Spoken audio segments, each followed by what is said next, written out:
Hi friends, இது Sunday அன்னைக்கு எடுத்த வீடியோ. அன்னைக்கு காலையில் பிரேக்ஃபாஸ்ட்டுக்கு கொஞ்சம் பழைய சாதம் மீது இருந்தது. இதுக்கு சைட் டிஷ்ஷாக வந்து வெங்காயம், தக்காளி எல்லாம் போட்டு வந்து முட்டை பொடி மாஸ் மாதிரி வந்து ரெடி பண்ணி கொடுத்துருந்தேன். இந்த 2 காம்போவும் சரி ஹஸ்பண்ட்க்கு ரொம்பவே வந்து பிடிச்சது.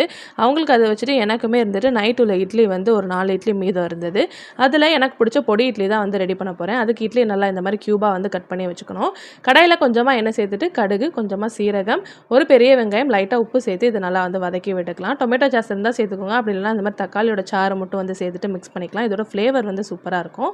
இப்போ நம்ம கட் பண்ணி எடுத்து வச்சிருக்க இட்லியும் சேர்த்து நல்லா வெங்காயத்தோட மிக்ஸ் பண்ணி விட்டுட்டு, இட்லி பொடி வந்து ஆச்சி பிராண்டோட தான், அவ்வளோ காரமெல்லாம் இருக்காது. எவ்வளோ தேவையோ அதில் சேர்த்துட்டு நல்லா மிக்ஸ் பண்ணி விட்டுட்டேன்னா நல்லா இட்லியோட நல்லா வந்து ஒட்டிக்கிறோம்.